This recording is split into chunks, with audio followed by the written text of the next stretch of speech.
Hi everyone, my name is Sam Sholli and I'm a journalist who is doing a series of political book reviews while under lockdown here on my YouTube channel. The last review I did was on Andrew Yang's book, The War on Normal People, The Truth About America's Disappearing Jobs and Why Universal Basic Income is Our Future. If you want to check that out, then I'll leave a link to it in the description below. But today I'm going to be reviewing a fiction book called Politics is Murder by Nick Tyrone. Just so you know, this review is inevitably going to include spoilers, but I'm going to try my best to keep them to a minimum. So first of all, who is the author of this book? Nick Tyrone is a writer and political commentator who has written for The New Statesman, The Spectator, The Independent, The Daily Telegraph, and The Daily Express. He has also been a leading figure in 5 Westminster think tanks, including Centre Forum and the Red Tape Initiative. Prior to doing this review, I actually spoke with Nick Tyrone, and he told me that as a result of his work over the years, he has developed a lot of close relationships with people from within what many call the Westminster bubble, including Labour, Conservative and Liberal Democrat MPs. Tyrone also told me that he considers himself to be a part of the Westminster bubble, but was keen to emphasise that when it comes to the bubble, he regards himself as an insider/outsider, having worked in corporate finance for years before becoming a part of it. With all that said, let me talk about this book. Politics is Murder follows the story of Charlotte Hurd, a woman working at a failing Westminster think tank who prior to doing so was working for a Liberal Democrat MP. Her burning ambition is to become an MP herself. The story is told through Charlotte's eyes as a first-person narrator. Like the author Nick Tyrone, Charlotte has many contacts within the British political establishment, but unlike Tyrone, Charlotte is a serial killer. But that's not the only twist. One day, police turn up at Charlotte's door and tell her she is the suspect in a murder. Now, you might think that this isn't to be unexpected given that I've just revealed to you that Charlotte is, in fact, a serial killer. But the twist here is that this is a murder she didn't actually commit. The book follows Charlotte's journey as she tries to get to the bottom of just what has happened here. The tale is a thrilling one which includes Russian gangsters, a homicidal work colleague, and a plot to assassinate the UK's Foreign Secretary. It's one hell of a ride. So what did I think of this book? Well, firstly, part of what makes Politics is Murder intriguing is how the author, Nick Tyrone, as a self-professed Westminster bubble insider/outsider, presents a damning portrayal of the conditions under which figures within political organisations operate behind the scenes. This quote from Charlotte at the beginning of chapter 2 is demonstrative of this.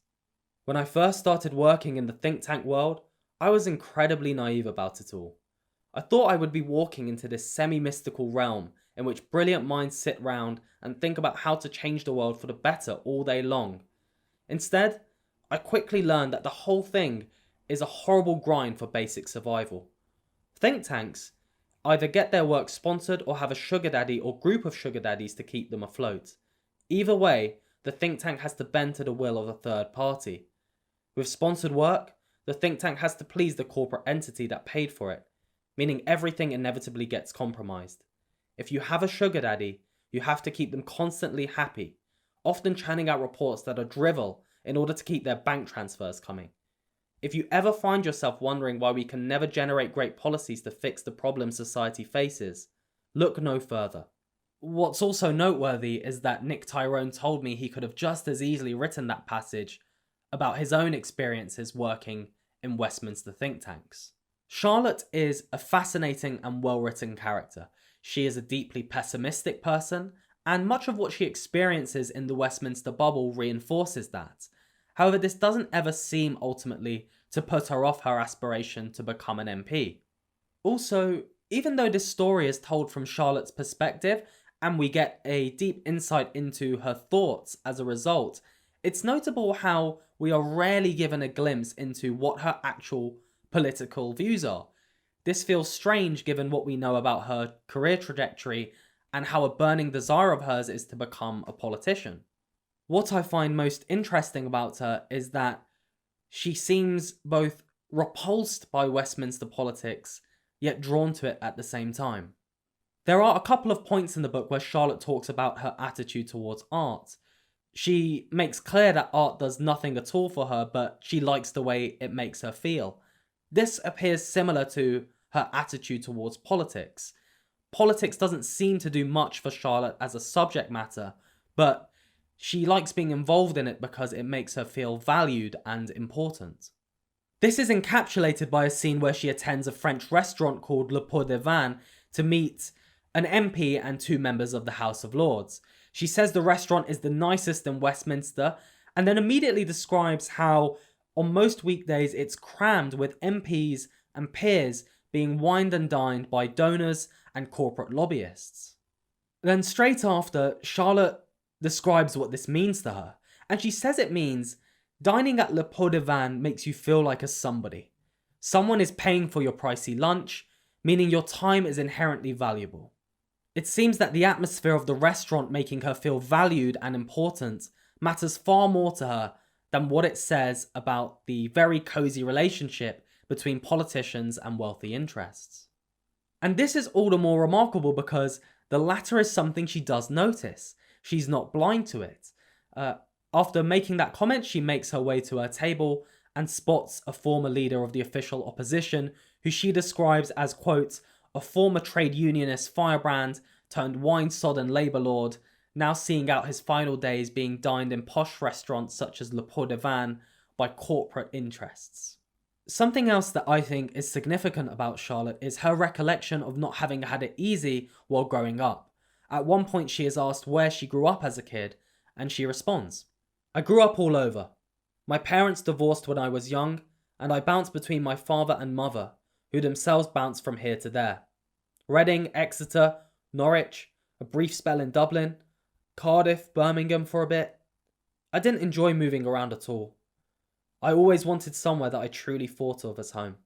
She also later describes how her father was a failed entrepreneur who drank himself to death before her A-levels finished, and how she always saw her mother as having been a broken person from as far back as she could remember.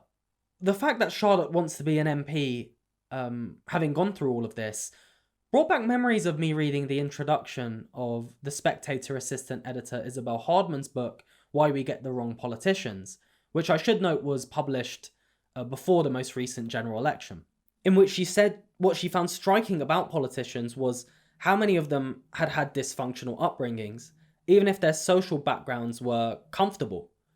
She also made the point that many MPs and candidates had described difficult relationships with their parents, particularly their fathers, and wrote movingly about the tough upbringing experienced by Caroline Flint, the former Labour MP for Don Valley, and the impact it had had on her.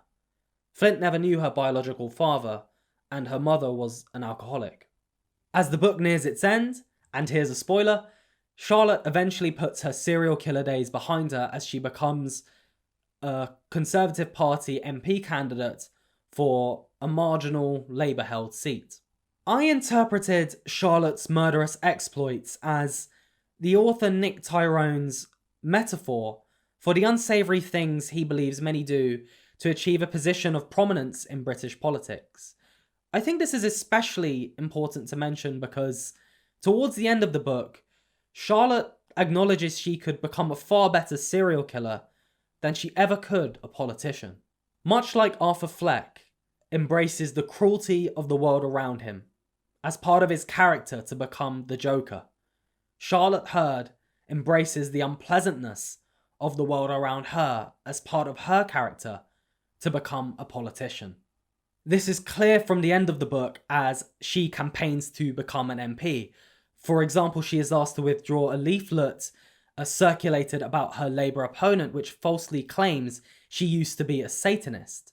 But Charlotte refuses to do so because she believes she cannot win the seat without playing dirty, and admits that she had intended for the leaflet to highlight the fact her opponent used to be a Stalinist, not a Satanist, but thought the misprint looked much better. Charlotte also lists the reasons why she decided to run as a Conservative MP candidate rather than a Labour one. 1, they asked me, and Labour didn't. 2, it fits in with my new think tank role, it being centre-right leaning. 3, I think I like the Tories more than Labour.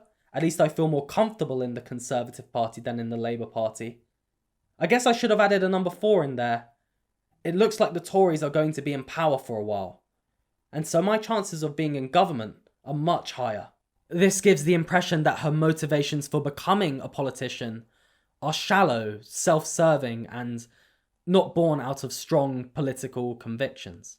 As I read the book, it was near impossible to forget the fact that the author Nick Tyrone's background is that of someone who has played a leading role in 5 different Westminster think tanks and developed close relationships with British politicians and political insiders.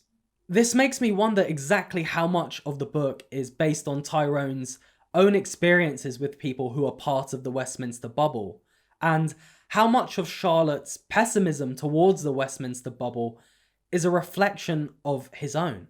I thought to hold back on exploring these questions with him in any depth when I spoke to him, because he's actually agreed to be interviewed by me about this book and its themes on this channel in the near future. So I'll save those questions for then. In any event, what shines through in this book is a desire from Nick Tyrone to highlight just how drastically political organisations can shift the attitudes and expectations of those within them. Having read the book, I couldn't help but recall an exchange from a BBC Question Time episode 6 years ago, back in 2014, between Russell Brand and an audience member. The audience member challenged Brand to stand for Parliament, to which Brand replied, "My problem would be, mate, I'd stand for Parliament, but I'd be scared that I'd become one of them." Politics is Murder is a book which appears to suggest that the concern Brand expressed there was at least somewhat justified. It's a good book and I definitely recommend it. Okay everyone, I hope you enjoyed that review. If you did, then please do drop a like on this video, that would help massively, and subscribe to this channel if you've not done so already.